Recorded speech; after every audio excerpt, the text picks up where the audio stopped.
everybody, and welcome to Bottom Line with Roni and Byron.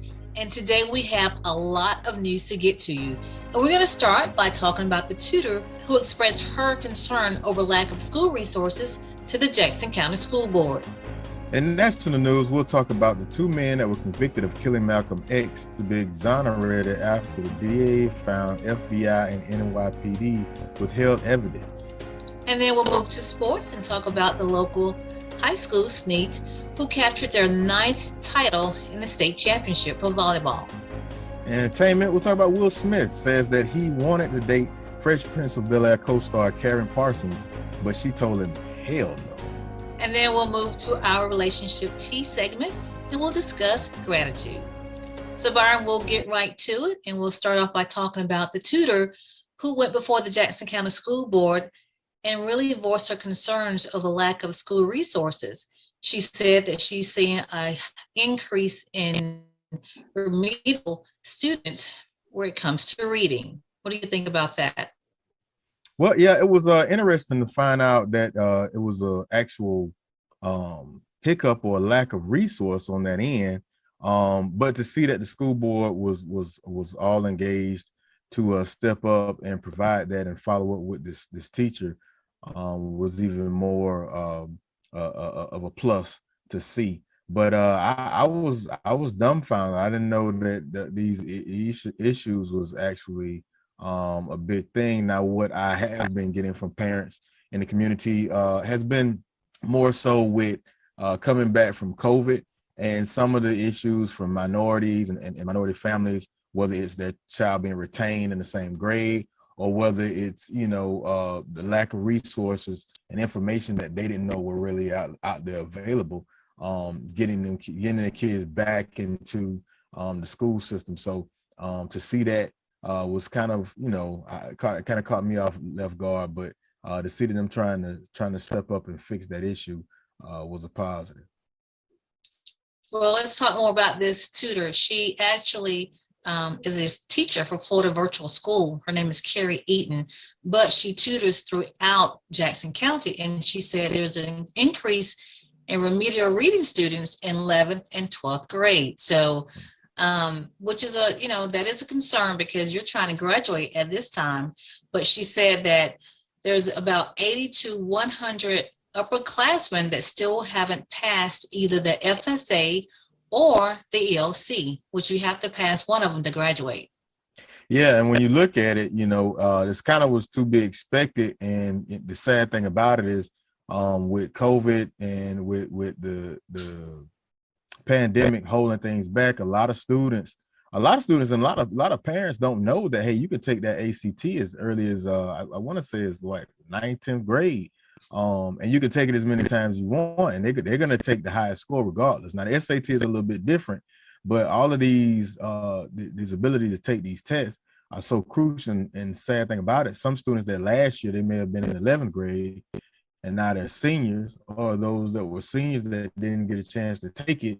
It really affects their ability to get accepted in the colleges and scholarships and things as such. So, and tutoring is needed all the way across, whether it's junior, seniors, 5th, 4th, 3rd grade. I mean, it's going to be needed all the way across the board because no matter what, there's nothing more important than brick and mortar. Virtual is virtual, but brick and mortar, man, and hands-on learning is just, it has such a gravitational effect more than virtual. And I got 5 of them and I tried my best, but it's not the same. It's not the same. We did that route as well. Yeah, it's rough. But I thought it was interesting, Byron, that she's a Florida virtual teacher. However, she tutors throughout the county. And I thought it was kind of interesting that she knew there was about 80 to 100 upperclassmen that have not passed either the FSA or the ELC, and nobody else has said anything. So I thought that was kind of, interesting. She did go on to say that she feels there's a lack of resources, a lack of curriculum, and that the kids are, scrambling to graduate. So that's not a good thing. No, and we're already in. Might as well count this second 9 weeks out of the bank, because you got the holiday seasons coming up and you have like a little short exodus. So you really got the spring, January, and maybe what, 4 or 5 months for these kids to get caught up, and that's a short span of time. So hopefully, something can happen to help these kids out, but it's a short calendar we're working with. So that's 80 to especially 100 for the seniors. Yeah, that's a big chunk. Yeah, for the seniors. She did go on to say that she felt that teacher training would help resolve the issue, and that there should be more emphasis on grammar and using, basically the entire class period. So I thought that was pretty interesting too, for instruction. So implicating that sometimes the entire class period is not used for class instruction. That's what I got out of that statement. Yeah, and once again, we knew this was coming. We knew we was gonna lose a good chunk of the kids were gonna fall back a good piece, and it just wasn't a secret sauce to how we were gonna come back to school, how we were gonna. This is something that happened in the last 100 years. So, but what needs to happen is got to be a full out, I use my military terminology, but it's got to be a full out assault to address the situation. And you've got to get in pretty much overhyped speed to get these kids that are having these issues to get it up. I mean, kudos to her to coming out and telling the truth and voicing it. Otherwise, exactly, nobody would say anything. These kids are the and that's the thing. You got to have people out there that are going to be the voice for the voiceless. Right. A lot of these parents, they're struggling just to try to make ends meet, right, and they don't have the resources to get out there and say, hey, my kid needs help.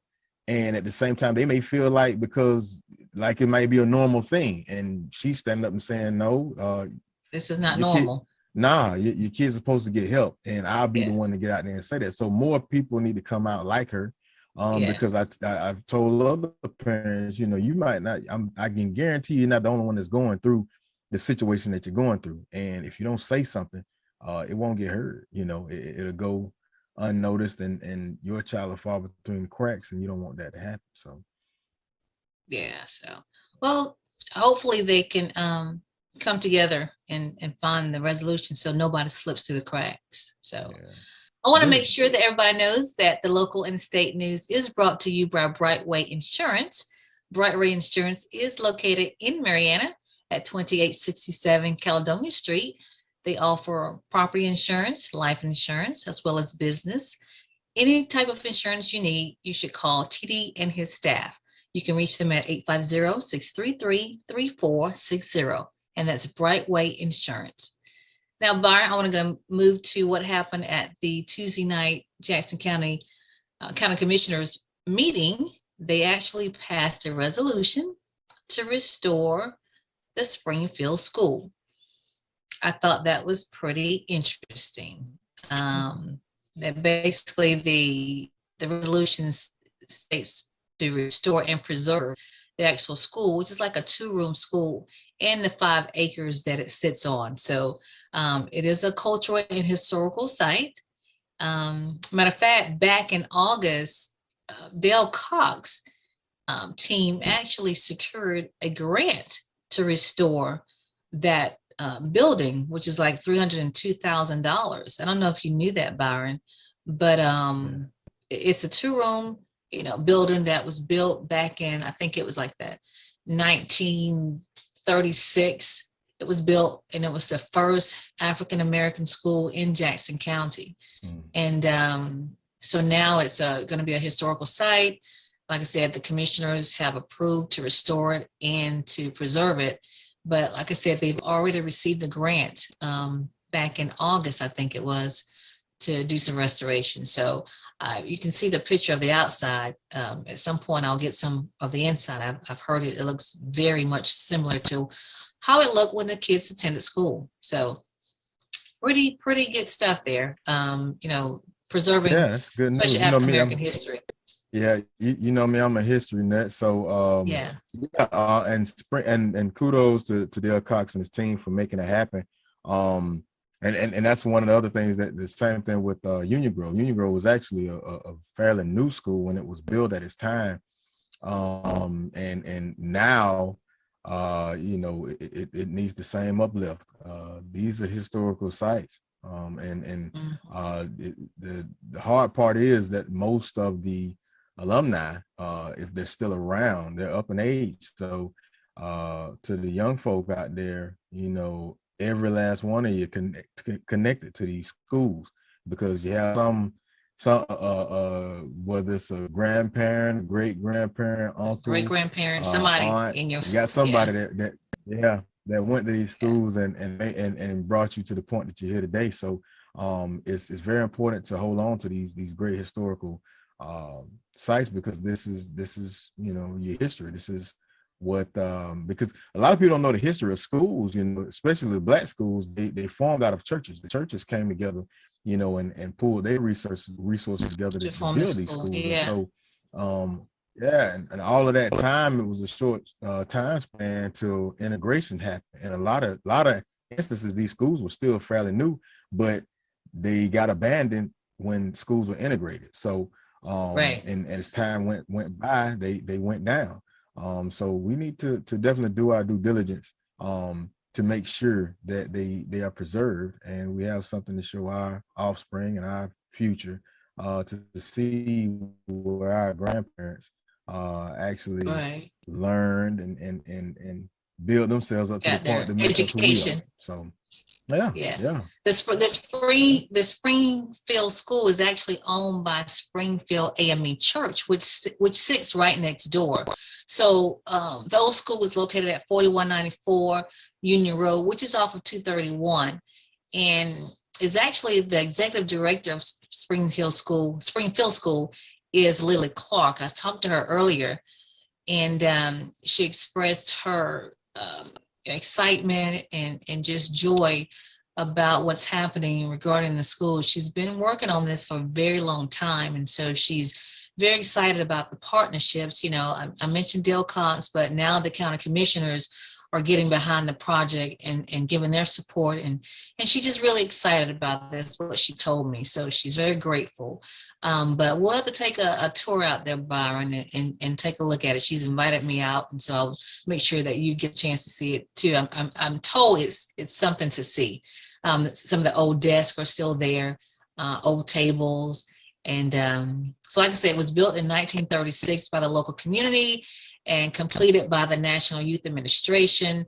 It is listed in the Florida Master File, and it is to be preserved as a cultural and historical site. It was originally for, of course, African Americans grade 1 through 8, and then that was used from 1937 to 1956. And then, of course, the kids after that either transferred to Jackson County Training School in Marianna or St. Paul High School in Campbellton. So pretty good stuff there. So if you haven't seen it, she feels honored to show anybody the school. And speaking of historical sites, not only did they talk about Springfield, David Melvin, which is the president of Melvin Engineering, he approached the board and asked them for letters of support to apply for a grant through the African American Cultural and Historical Facilities Grant Program. And what he wants to do is to restore the old St. Luke, which is on Jackson Street, Graham Building, and then also, the Springfield School as well. So he asked them for support, and they basically are saying yes. So I guess the next step is for David Melvin to apply for grants through that program. Have you heard of that program, the African American Cultural and Historical Facilities Grant Program? I have. It's a Okay. bunch of them to it's a lot of resources to tap into for that same reason. Okay. The Equity Justice Institute. And the thing is, for these I know people may think the process is lengthy, but it's really not. It's just getting the right heads and bodies together to move forward with getting the process done. So once again, those that are out there that still have these remaining schools, it's only a couple of them that's still left, and but it's plenty of us around. It's plenty of us second generations that are out there that we can help to facilitate to preserve these institutions. So I'm loving to see this. This happening for Springfield, and hey, hopefully we can get Union Grove No, up in St. there. Luke, yeah. Yeah. If he applies for this grant, like I said, it can restore the old St. Luke, which was severely damaged by Hurricane Michael. I don't know if you've seen it, but it was severely damaged by Hurricane Michael. And then the Graham building. For those three facilities to get restored will definitely preserve our culture here in Jackson County. So I hope that comes to fruition. I hope David Melvin is able to make that happen. And Byron, I want to go ahead and move on. We'll move on to just kind of want to follow up on some things real quick. The redistricting, everybody knows that we've covered that pretty heavily. A press release was released by the county commissioners, kind of giving us a synopsis of what has happened over the last 3 meetings. So we put that on the Facebook page. So please feel free to go out and read it for yourself of what they have said, what has happened and the next step. So that's on Bottom Line with Roni Byron Facebook page. You can read that press release. And if you have any questions, feel free to call myself or Byron, and hopefully we can answer the questions for you. All right. And then I want to move on to Byron. This hits home for you.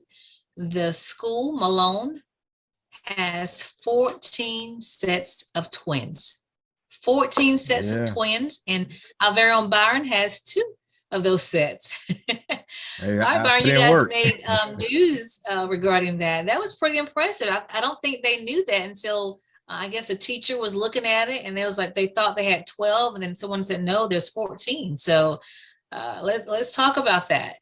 Yeah, so the shouts out to Doug Powell, the principal from Malone School, and all the staff and the faculty. A great group of people. But yeah, I got contacted and he let me know, hey, we found out we've got like 14 sets of twins, and want to get an article did. And I was like, hey, that's wild. I was like, cool, kudos, but you just make sure you let them know that you may have 14, but you only got one family that got 2 sets of twins. So I was like, hey, shout me out. So it's one triumphant one out there. So, but yeah, it was cool. I tried to get in contact with my daughter. Like, you make sure they pronounce your name right, baby, because we big on that. But yeah, it's wild. That's amazing though. 14. When I went to school, I could remember maybe 3 sets of twins. And Malone is not that big, Byron. I mean, it's like it's not that big. 5 plus, it's not even 1,000 kids. So to have that many sets of twins, I imagine it's like double taking everywhere you go for a teacher that's working in there.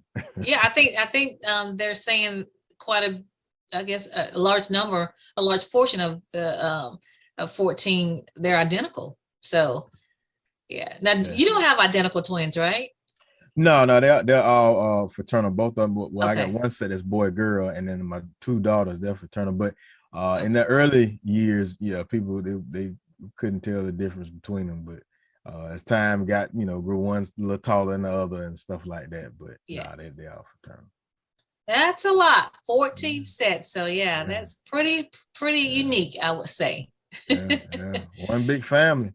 So hence that's why we've got our own page, and we've got our own Facebook and TikTok. One big family. Yeah, so y'all will see me having some fun with the kids and the family, and we'll take on a little adventure with that. So if you get a chance, y'all follow us on Facebook and TikTok. One Big Family, the Dickens. So yeah, we just give people a little insight on what we go through with a family of 2 sets of twins. So I'm sure it's pretty interesting, Byron. Oh yeah. All right. Well, I'm going to move on. I want to talk to you. There's an event coming up, Byron, next weekend. It's basically, it's called the Stellars Satsuma's first annual Farm Day. It's have you heard of that? It's basically a Satsuma farm, and you can go out and you can pick them. yourself. They're actually going to have live music, bouncy house, hay rides, and vendors. So that's located at 5779 Sellers Road in Marietta. And I talked to the owner. Her name is Jessica Milan. And I asked her, was this a family owned farm? And she said, yeah. And it's been in the family for like 75 years. And I don't know if you know this, but they Jackson County has not really had a Satsuma farm since the 1920s. So this is a pretty big deal that's happening with this event. And so I just want to kind of mention that again. It's November the 27th, which is next Saturday, and the time is from 10 to 5 p.m. Again, the location is 5779 Sellers Road in Marietta, and it's called the Sellers Satsuma's first annual farm day. And you can go out and pick your own Satsumas, and it say you pick them is what they say. That's how they say it. You pick them. But the charge is like, if you pick like 15 pound, it's $15. If you pick like 25 pounds, it's $25. So okay, pretty cool. Yeah. So I just want to mention that because I love Satsumas. I don't know if you do, but I do. I love Satsumas. Yeah, I do. All right, and then I want to go on to some more serious holiday news regarding the numbers for Jackson County where it comes to car accidents. I reached out to FHP's public affairs officer, Jason King, and got some pretty disturbing numbers, Byron. The holidays are coming up, and they're trying to warn everybody to be safe drivers and what to do and what not to do. And take a look at this, or take a listen at these numbers. So Byron, in 2019 for Jackson County, they had 19 fatal crashes with 23 lives lost. Okay. That was in 2019. 2020, they had 21 fatal crashes with 22 lives lost. And then right now where we are, 2021, there are 13 fatal crashes with 15 lives lost, and we still have another almost a month and a half left to go in the year. Unfortunately, in the Panama City District for FHP, there are 6 counties. There's Jackson County, Bay, Calhoun, Washington, Guff, and Holmes, and we rank number 2 in the county where it comes to fatal crashes, Byron. So that's not a good record to have. So I reached out to him and asked him what does he want the public to know, and this is what he said. Hello, this is Lieutenant Jason King with the Florida Highway Patrol. And as we approach the holiday season, we want to remind motorists to slow down, be aware of their surroundings, and let's wear our seatbelts because they really do save lives. As we start to travel to see family, check our tires and our tire pressure and our tire wear to ensure we have good tires as we drive, because that is the foundation to safe driving across these roadways. Finally, let's help reduce the number of fatal crashes we had during November and December of last year, which was over 1,000, by not driving impaired. If you're going to drink and enjoy the holiday season, please reach out to Uber, Lyft, taxis, or any other means to get home safely. Remember our goal: safety is always in season, and let's arrive alive during Thanksgiving and Christmas. Happy holidays, everyone. Okay, so again, we're number 2. I think I said in crashes, but we're number 2 in fatal crashes, Byron. So again, I hope everybody take heed to what Officer King has said and drive safely during the holiday season. All right, I'm gonna caveat on that one. I had one of my old commanders. He used to, when he first would say it, it seemed kind of lame, but then it started to hit home after about the 3rd or 4th time. But safety. Make that be your number 1 priority whenever you're going in the world. My youngest set of twins, anytime I leave the house, they'll say, "Don't crash," and I don't care what you do. You hear that little voice of your little ones when you're driving and say, "Don't crash." So I stay on the speed limit. But defensive driving, everybody, this holiday season, please be safe. You'll get there. Don't arrive alive. Yeah, that's what they say. Arrive alive. Yeah, no matter where you're going, arrive alive. That should be the goal. Yeah, you'll get there. All right, let's move on to some state news, Byron. The Florida legislature did pass a series of bills bills restricting the government's ability to enforce vaccine and mask mandates, Byron. There's a series of 4 bills passed by the Florida House and Senate that will prohibit COVID-19 vaccination mandates for government and public education employees, as well as for private businesses. So, it's been a battle regarding this mask mandate and vaccinations. And I think our governor has pretty much found a way to kind of put an end to it. What do you think? I'm curious. I'm pretty sure that's going to get challenged in the Supreme Court. I'm not. It may be one of the same situation with these other cases before, where it may not hold up. I don't know. That I've never seen where a Florida, like a state, law will override federal. I don't know. Maybe it will, maybe it won't. But I'm pretty sure somebody's going to challenge it, and we'll see where it goes. It's one of those tit for tat, this for that things going on with Governor DeSantis and President Biden. So Right. I know I know they're saying he's looking for a run at 2024. So we'll see. But the bill that was passed in the state legislature basically thwarts off the vaccine mandates for businesses and within the school systems, correct? Right. It prohibits mask mandates in public schools and protects unvaccinated employees from losing their jobs to federal mandates. And for private businesses, the same thing? Yeah. It says it's introduced in a direct response to Biden's mandating federal employees of private businesses with a workforce of at least 100 people and medical professionals. Yeah. So you fully vaccinated. Yeah. Yeah. I don't know. I don't know if that'll hold up. Well, the White House has said that the vaccine mandates aim to ensure that about 100 million U.S. workers are vaccinated in order to save lives. So, that's their goal. However, it's being perceived differently. Yeah, so that's pretty interesting. So that's, it's been going back and forth. We'll have to just keep watching and see how it ends up. Okay.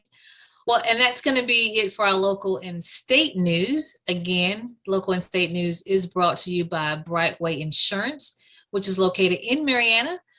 They offer property, life, auto, business insurance, any insurance needs that you have. Please contact TD Horn and his staff. You can reach them at 850-633-3460. And again, they're located in Marianna at 2867 Caledonia Street. And they're open Monday through Friday from 9 to 5 and on Saturdays by appointment only. And tell TD you heard us here at Bottom Line with Roni Byron talking about him and his great service. All right, what you have for national? So for national news, before I begin, I want to talk about People's Funeral Home. People's Funeral Home, because we care, we are here when you need us. Long Granbury Funeral Services Incorporated, doing business as People's Funeral Home, Marianna and Battle Mortuary, Panama City, offers services that is within the reach of all. Our caring staff is available 24/7 when the need arises. Their services are designed to commemorate the life being remembered at a price suitable for all. Give Cephas and Gwen a call at 850-482-2233 or simply stop by for more information. It's People's Funeral Home.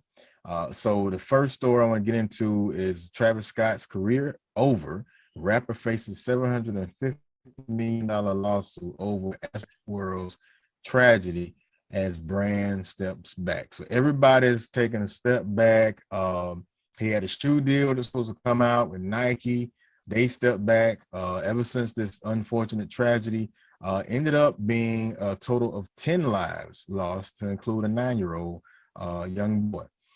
This is one of the things where I just said, hey, when I looked at it, I don't know if you will hear from Travis Scott ever again. We've heard of one-hit wonders, but not 10 deaths. Like I said, this is becoming more equivalent to a active shooter incident rather than a concert.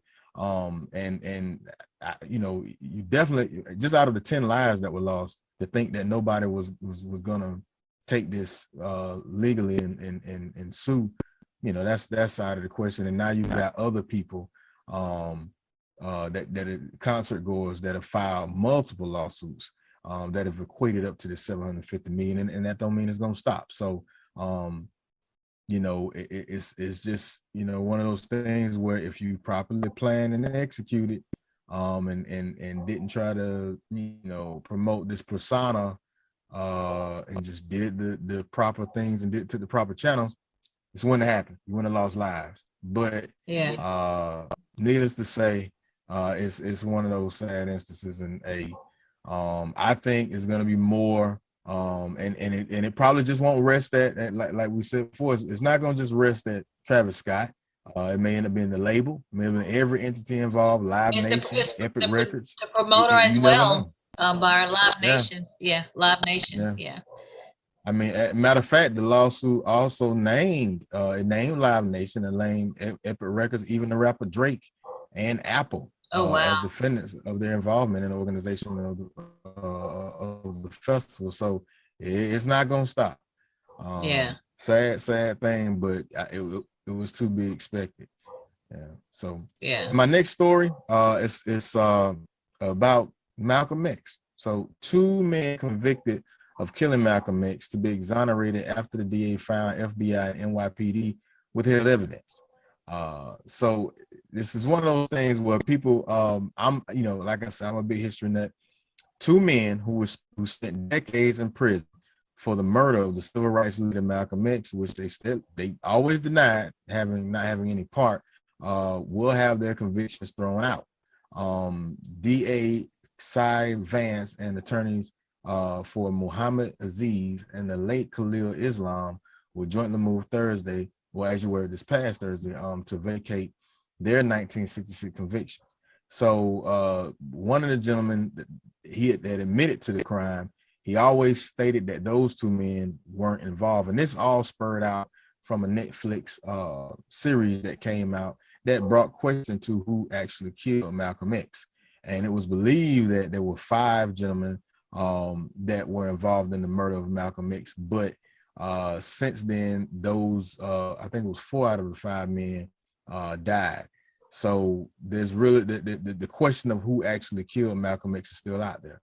Now, to give some context to it, there's a book called Active State by William Pepper.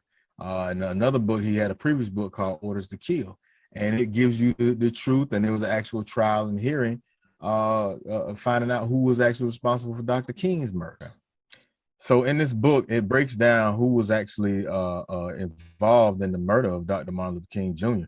And it's very interesting. And now you're starting to see the story of Malcolm X actually come out. And the King family was actually trying to get the conviction of James Earl Ray overturned, but he died of cancer in the midst of the trial. So years later, the truth may start coming out, and we'll find out what actually happened. But these 2 men have been exonerated, and it's interesting to see what'll come out after the fact, to find out who was actually involved in the murder of Malcolm X. So Byron, one of the men had died, right?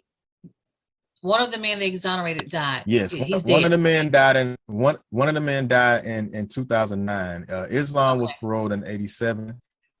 He died in 2000. He was paroled in 85, and he's still alive. He's 83 years old right now. So he's still. And alive. He's still saying he's innocent, right? He's always maintained his innocence. He's said that it's very important to find out the truth about who killed Malcolm X, and he's always maintained that the justice system has always been what it is, and he's maintained his innocence from the very beginning. So that's interesting. But like I said, if you ever get that book, I've got it in Active State, and the King family actually went and they did a whole trial, and they couldn't go criminally because, once again, James Ray had passed. So they could only go civilly, and all they wanted, I think in the end, was that they went for like $100, $100 or something like that, because they just wanted the truth to come out. And, but didn't James Earl Ray say he did not do it, like on his deathbed? Didn't he? Yeah, he always maintained that he didn't do it, and the book really breaks down, what he had been saying the whole time. the events that led up to the assassination, and he had names and people that he had talked to, et cetera, et cetera. But even the rifle that he was convicted of using, it wasn't even zero. So for people that are familiar with weapons, with rifles, in order for it to shoot something around accurately, it has to be, that rifle has to be, adjusted to your sights. And that's what they call zero on a rifle. If it's not zero, you just shooting and it won't hit anything that you're aiming at. So it was one of those things. I mean, it really goes in detail.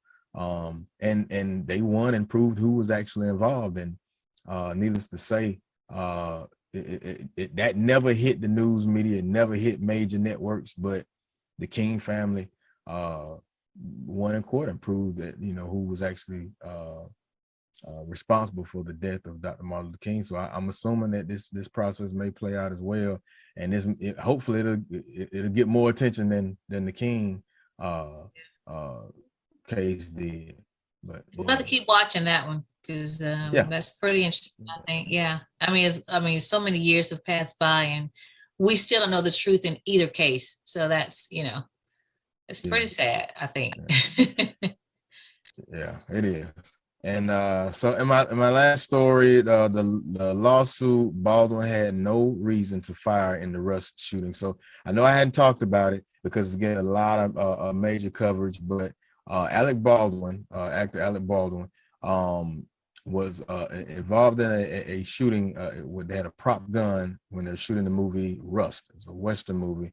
And in the process, he shot a young woman that was working on the set and injured another male and killed the woman. So she was a cinema photographer by the name of Helena Hutchins, and the director name was Joel Souza of on the New Mexico set of the film Rust that was injured. Now, knew this was coming. And there was another lady that she's taking a lawsuit, even though the husband of Hutchins is not as of yet. But my point is, with this whole entire story is, I know I'm speaking from a military perspective, but there's no firearms instructor anywhere that would approve somebody handing off a loaded weapon and you do not check that weapon to ensure that it's a clear weapon and don't have a live round in it. And from this testimony from this lady that's taking lawsuit, she's saying that there wasn't even anything in the script that regarded to Alec Baldwin even shooting a weapon. And secondly, they're professing that he should have checked that weapon, as well as the armorer that handed him the weapon should have checked it as well. So all of this plays out into his exact hand. I said, look, proper planning permits poor performance. If you don't, I mean, you don't take over a loaded weapon and then just start willy-nilly pulling the trigger like it's okay. And unfortunately, it led to the death of somebody. So, did you say that they didn't have a scene that was shooting? Did you say they didn't have a scene that required a gun? Yeah, they did not have in that scene. There was nowhere in the script that it required for him to use a weapon and shoot it. Needless to say, yeah. Wow, So, I didn't know that. We'll see what comes out next in this case this lawsuit that's about to emerge.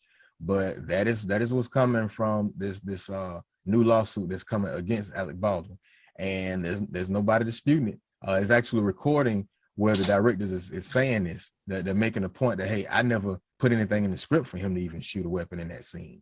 And needless to say, somebody dies. And there's been a lot of people coming out saying that how the safety on the set was an issue. A lot of people left. A lot of people didn't, felt unsafe because they just weren't doing things properly. So that's you and I talked about that offline. And first of all, I assumed, and this is my own past experience being, on movie sets as extras, but I just assumed they were all props. I never imagined that they were, real life guns. So yeah, I never assumed that there would be a need to have a live round. Yeah, why would you? Why would you? That's not smart. Yeah. So Yeah. anyway, that's unfortunate what happened. But that's my yeah. I mean, and like I say, when people don't, it's just simple as, covering down and making sure you're doing the right things and not being complacent. But sad to say, when you do these things, it costs people lives. But anyway, that was entertainment segment, and entertainment segment was brought to you by People's Funeral Home. Because we care, we're here when you need us. Long Granbury Funeral Services Incorporated, doing business as People's Funeral Home, Mariana and Battle Mortuary, Panama City, offers services that is within the reach of all. Our caring staff is available 24/7, and when the need arises, their services are designed to commemorate the life being remembered at a price suitable for all. Give Cephas and Gwen a call at 850-482-2233, or simply stop by for more information. It's People's Funeral Home. All right, we'll move on to sports, and we want to start off by congratulating the Sneads Lady Pirates volleyball team for winning their 9th straight state championship. I mean, that deserves a round of applause. Man, that is a huge accomplishment. Man, hats off to Coach Heather Edge and her team for going to Fort Myers and pulling it off. Byron, I think there is one other team in the country that may have had 20 straight. I'm told that. So, but yeah, but 9 is nothing to, turn your nose up at. I mean, that is huge. Listen, 9 is fine. What about the state? I know it can't be. They've got to have the most dominant, 1A program in the state of Florida. No matter in the state of Florida, yeah. Yeah, it is. Yeah. Yeah, nine straight. 9. Let that be. Everybody in Jackson County should be sharing posts. We got to get this on ESPN somehow. But 9. Yeah, we've been trying. You and I've been trying. Championship titles. Oh, we've been trying. Yeah, we've been trying. So we're gonna keep hammering. We're gonna do our end, our due diligence. But I mean, I I can't express how proud it is. How much of a great feeling it is to see and have that representation, to go down and represent Jackson County like that. Hey, I know the feeling of winning, to giving it your all and doing it 9 times is amazing. I mean, the coaching staff to just be able to continue that ride, hey, and keep going. Let's see if we can break that 20 record, But and it just it's a lasting thing for those young women, because that's gonna carry throughout the rest of their lives, the achievement that they accomplish. So let's make sure we if nobody else does, we make sure that we give them a great thank you and a big celebration for the hard work and dedication they put into. So put our own horns, and don't nobody do it loud enough. We need to make sure we scream loud enough for our girls. So yes, Sneads Lady Pirates volleyball team. Speaking of screaming about it, they did send us this video. Like, you guys take a look at this. They're in the limo, so take a look at this.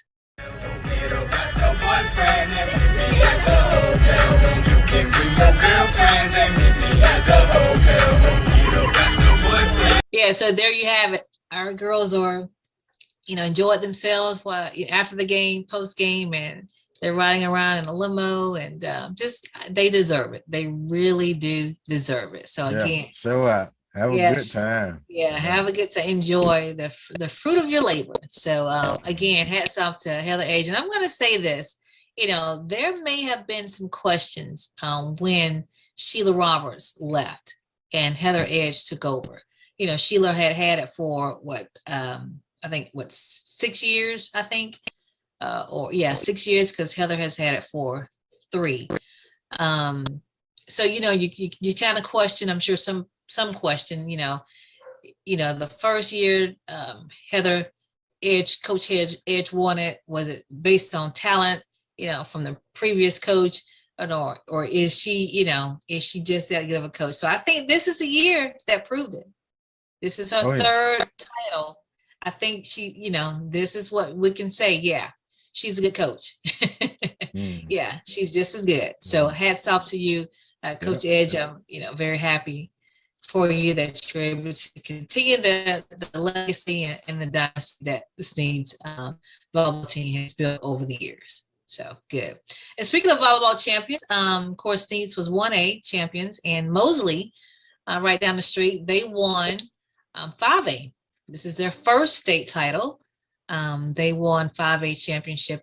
So, Panhandle went down. Those are the other two teams from the Panhandle that went to Fort Myers for the state volleyball championship, and both of them came back as champions. That's a lot to be said.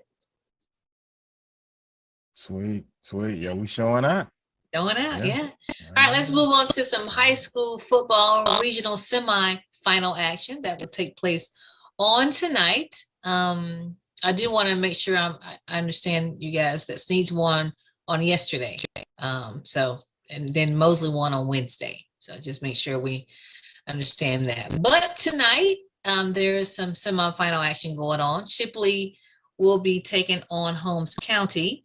That game will be in Shipley at 7:30. Shipley is 7-3 and Holmes County is 6-5. So again, that is a regional semifinal. That game is in Shipley. And then Blountstown is also in the regional semifinal. They played Liberty County.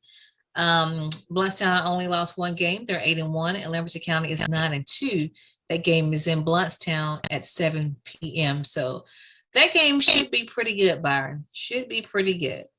And then the winner of those games advance on to the regional finals, okay, which I think is next week, the 26th. All right, and then we do have the college football action going on. Byron, you do know this weekend is the Classic, right, for FAMU and Bethune-Cookman in Orlando? Oh, yeah. Classic weekend, yes. That game is on Saturday. Yeah, Saturday. Well, it's going to be on ESPN 3 at 2:30 on Saturday. So that's a big game. I used to go when I was in college to the Classic in Orlando. Lots of fun. They have events all week.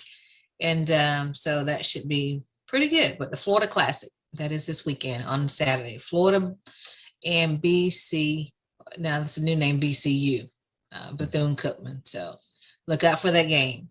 And then the rest of the action on Saturday will be Florida State takes on Boston College in Boston College. That game is at 11 a.m. On the ACC network. And then you have Georgia Tech at Notre Dame. That game is at 1:30 on NBC. Then you have Virginia Tech at Miami at 6:30 on ACC network. Wake Forest is at Clemson at 11 a.m. on ESPN. And then Charleston Southern is at Georgia on ESPN Plus at 11 a.m. Florida is at Missouri at 3 p.m. Let's see, Arkansas is at Alabama at 2:30 p.m. on CBS. And then Auburn is at South Carolina at 6 p.m. on ESPN. So those are your games for tomorrow, Saturday. Okay, AP poll for week 12, guys. We're in week 12 of college football.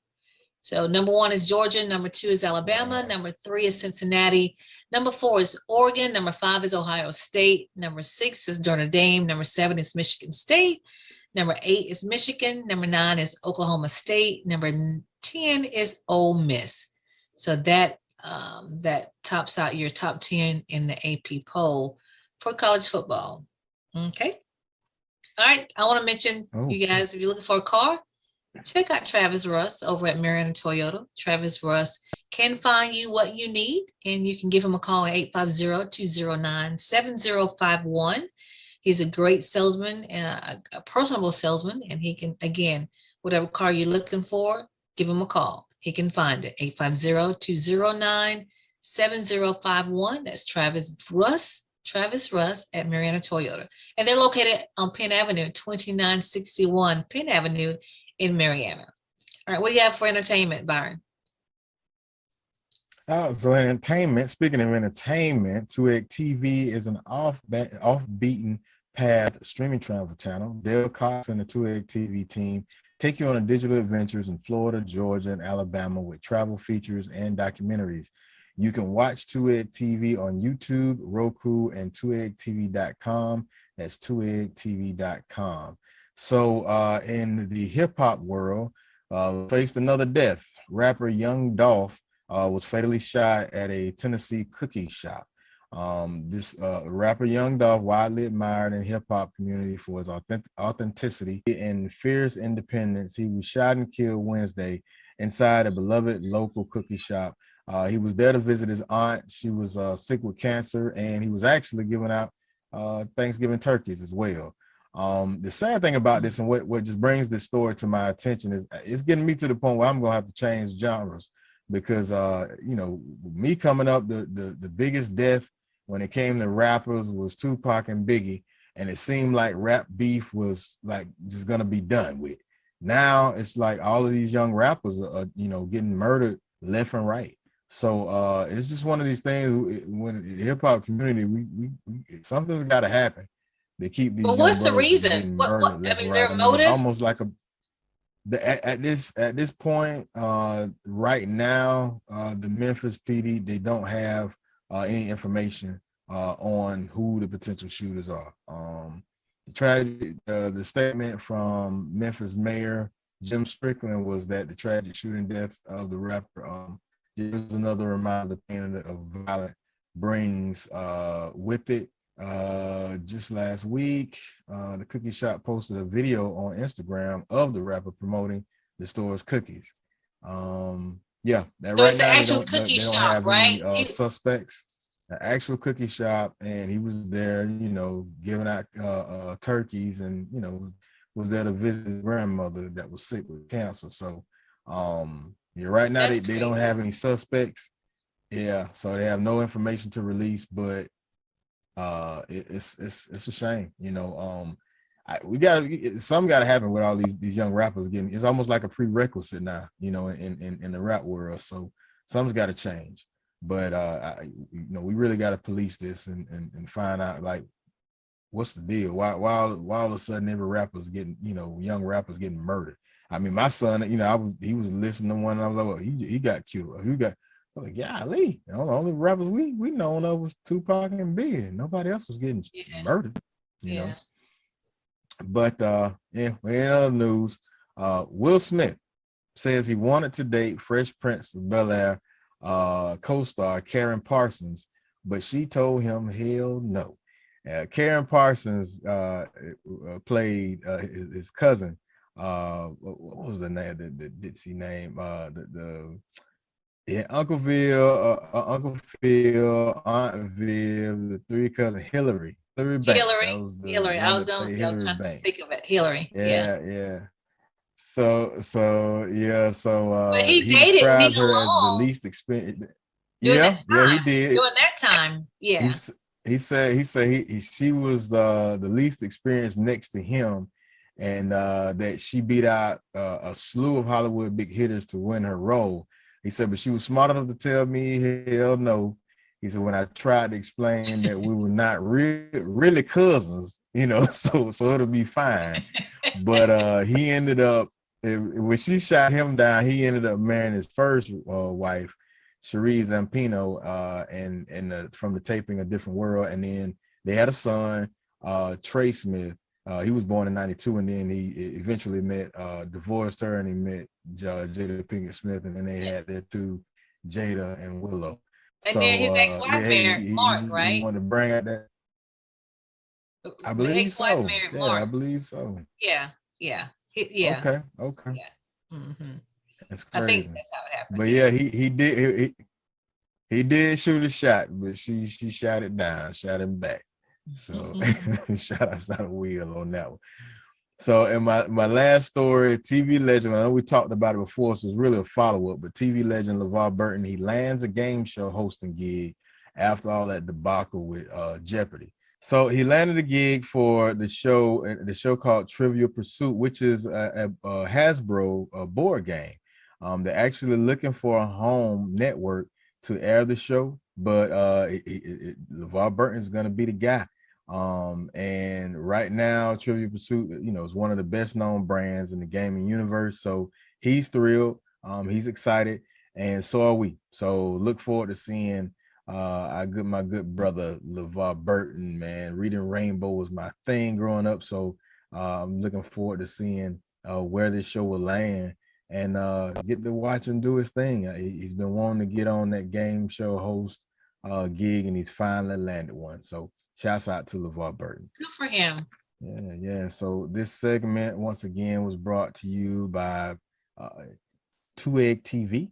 2Egg TV is an off-beaten path streaming travel channel. Dale Cox and the 2Egg team take you on the digital adventures in Florida, Georgia, and Alabama with travel features and documentaries. So you can watch 2Egg TV on YouTube, Roku, and 2eggtv.com. That's 2eggtv.com. All right, very good. We'll move on to our relationship tea segment.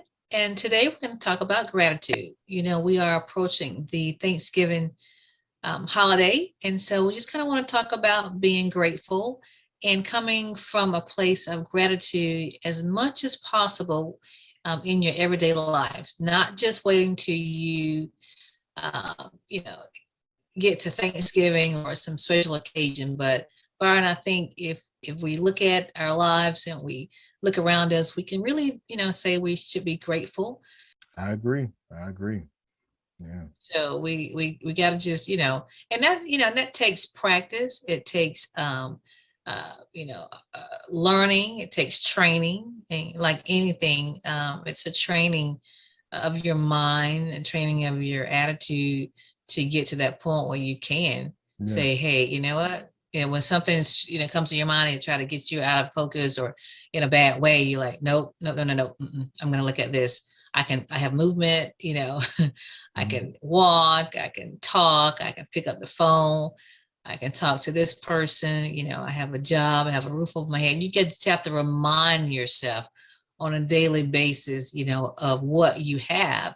And that will promote you to smile and say, you know what? I'm sure someone else has it much worse than I do. So I'm grateful.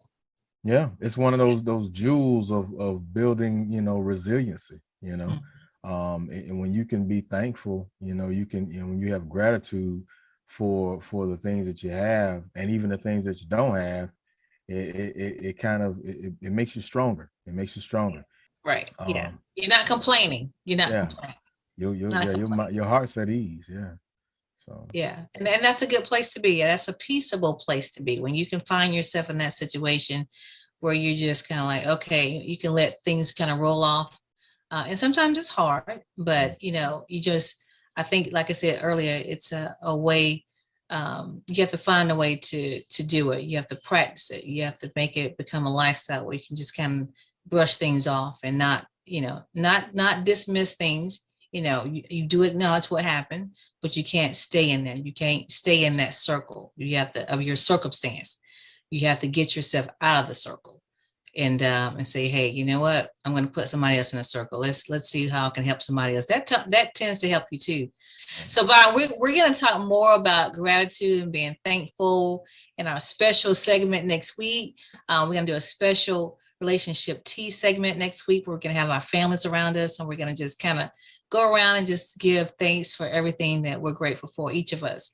And so we invite you guys to tune in next week and for that special segment of Relationship Tea on being thankful. Speaking of, I want to make sure everybody knows that we've just started the community calendar as well. So if you have any community events that you want us to highlight, on our Facebook page, send them to us by 5:00 on Friday. And it will start airing 2 days later on that following Sunday. So just email it to bottomlinewithroniandbyron@gmail.com, and we can get it on our community calendar. All right, we're going to see you next week. And remember, when you know the truth, you can speak the truth. And the light shines brighter when it shines for two. We'll see you next week.